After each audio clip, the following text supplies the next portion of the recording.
We're going to continue lecture on Baroque music with Bach and his cantata number 140, Wach it auf, or Sleepers Awake. Get up, wake up.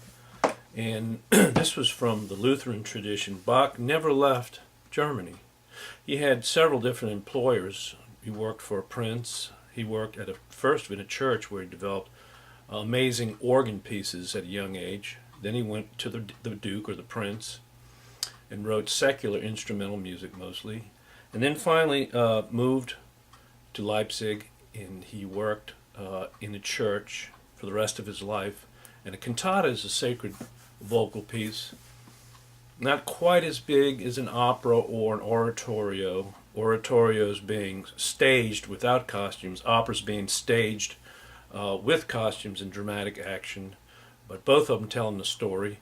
The most famous oratorio would be Handel's Messiah, telling the story of Christ and through different stages of his life. Of course, you're not wearing any costumes, and it's a concert.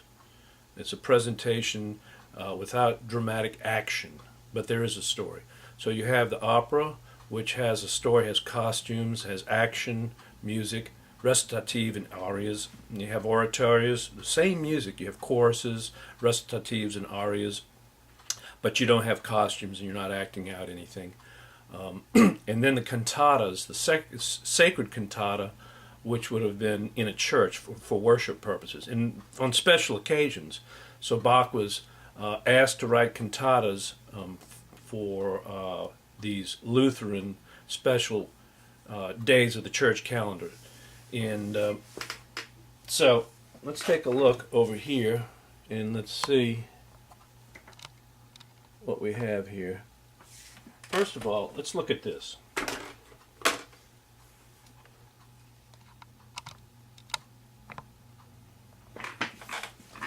Way back at the beginning of the Middle Ages, the Catholic Church is in power. And by the time we get into the Renaissance, we have the Reformation. Now, the Reformation started, the Catholic Church continued on through the Baroque, and it's obviously continuing today. But after the Reformation, the Protestant groups formed one of two basic categories, the Calvinists and Lutherans, and Bach was part of the Lutheran tradition. We're not going to go into too much detail about what's the difference between the two or whatever, but musically, Calvinists enjoyed and prescribed to hymns and psalters. Of course, we see how that moved over into America by the time of the Pilgrims in the 1600s, about the early part of the Baroque period. People were moving into America and setting up small establishments, villages, whatever, Plymouth Rock in Massachusetts and other colonies. The Lutheran chorales, a hymn-like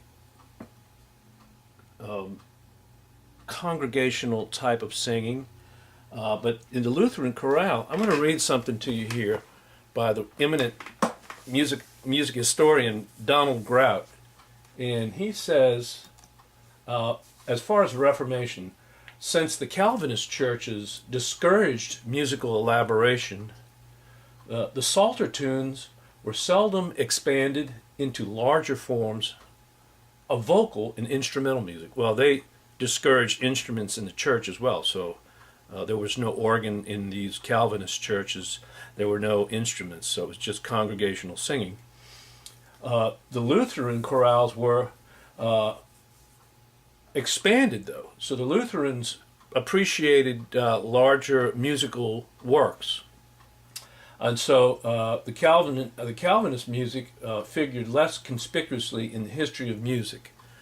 And so that may or may not be the case in the future, but as far as we're concerned, the chorales and Bach's contribution to the history of music is undeniable.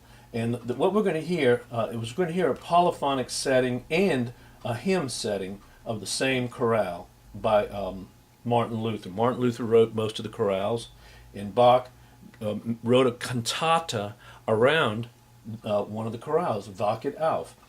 Okay, some of the other musical characteristics, basically music of contrast we'll hear in Baroque period, strong metric energy. definitely will hear that in this opening movement to this cantata. And the melody is continuous. Can you all see that down there? It might be hard to see. There you go. So music of contrasts, and generally it's by adding instruments or voices to make it louder and then taking them away. We didn't have anything like, at this time, we didn't have anything like a crescendo, which looks like this, okay, alligator mouth, okay. So the crescendo is getting louder gradually, and a decrescendo is getting softer gradually. So the Baroque composers were not terribly interested in that type of dynamic manipulation. They were more interested in what we call terrace dynamics, playing very softly. Dun dun dun dun dun dun dun dun dun dun dun bum bum bum bum ba dum. So you have this abrupt change in dynamic level. Strong metric energy. Well, you just heard.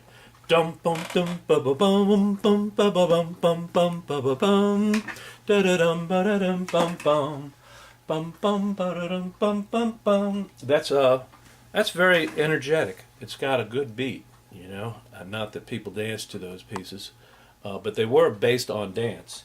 And the melody is continuous. Listen to this melody, if I can remember some of it.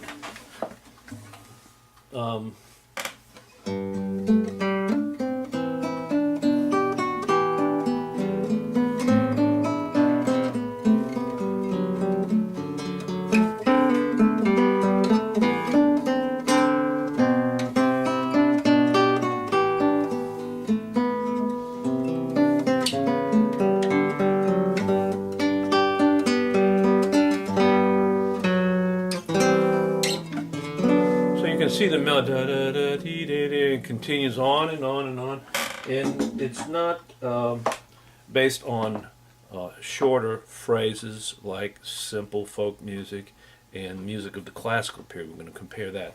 So those are the three musical characteristics, and there will be more. Of course, we've already talked about the continuo.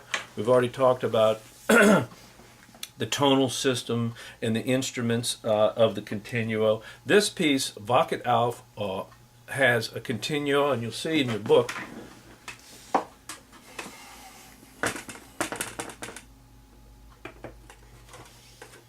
on page 227.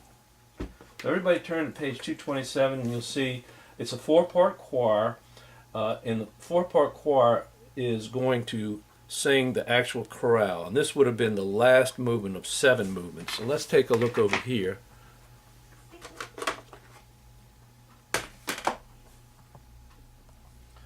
Okay, so this is Bach, North German polyphony mixed with homophony. So polyphony is important for the North Germans, whereas the Italians started to mostly do homophony.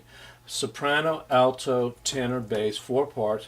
It's a multi-movement work, and there are 7 parts in this arch form. And the chorale is placed in the first. This is kind of like the Trinity. It's in parts of. It's based on a 3-part form. The very outside brackets would be the chorale, and then the arch, the top of the arch would be the chorale set as well. So you have recitative and arias in the 2nd and 3rd, and in the 5th and 6th movements over here. So it's kind of an arch form based on the chorale and how Bach sets the chorale. The last one, the 7th movement, is the one we're going to hear right now. Let's listen to the chorale.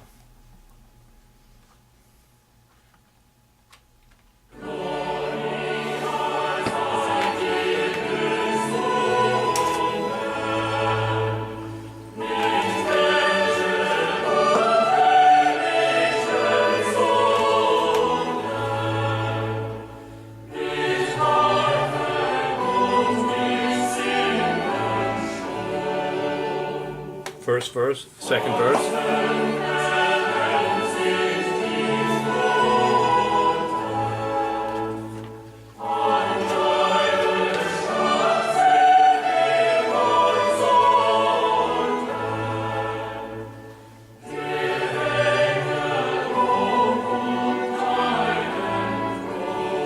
Now we have part B.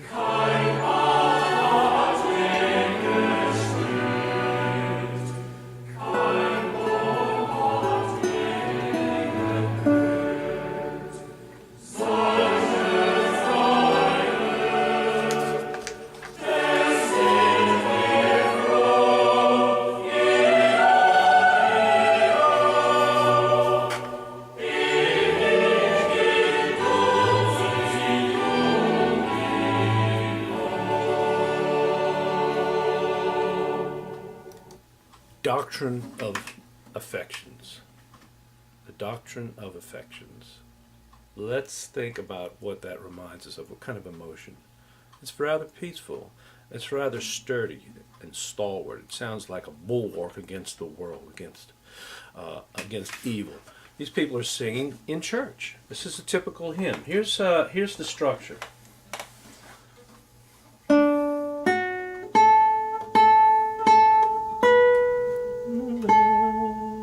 And then you breathe.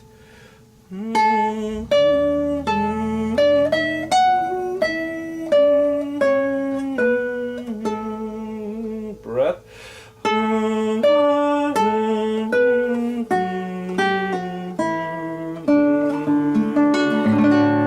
Now that is the A section. If you look on page 230, they divided it up in sections. That was the first 8 bars, 3 phrases. And then it's repeated.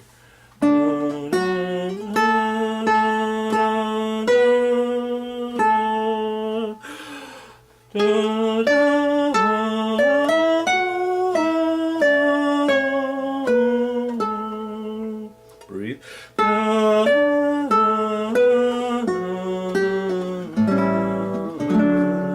And then the B section.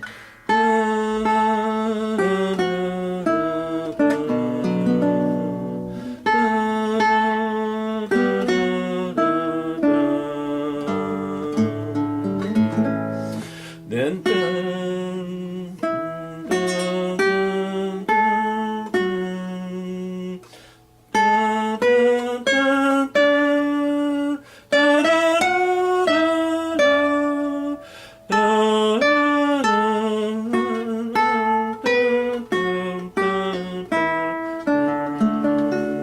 and that's the B section, which ends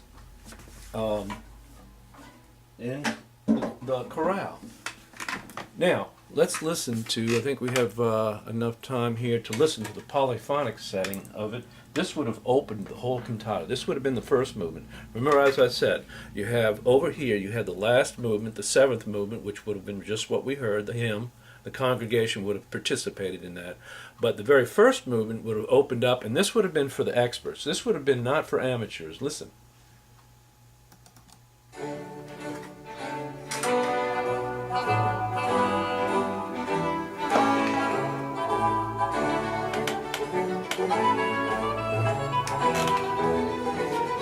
Imitation.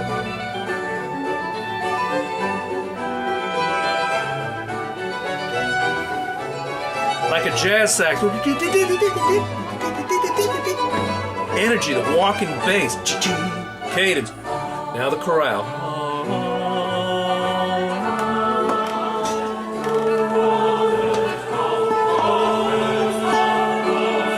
Polyphony.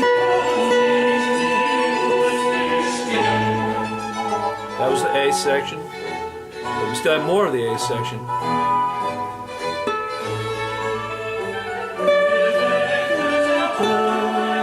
Bass drops out, comes back in.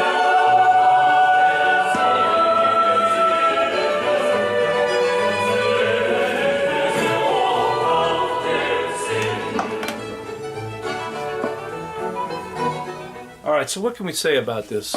We're running out of time here, but I really quickly want to say it's polyphonic, it's driving energy. You can hear that bass, walking bass line, kind of like a jazz rhythm section. The music is powerful. What's the doctrine of affection? What's the affection you think of?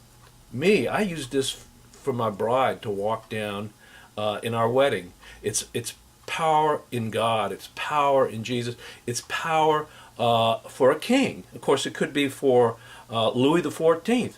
It's in that French overture, style. So you know, and I'm running out of time here, you know that it is meant to be regal, it is meant to be majestic and powerful.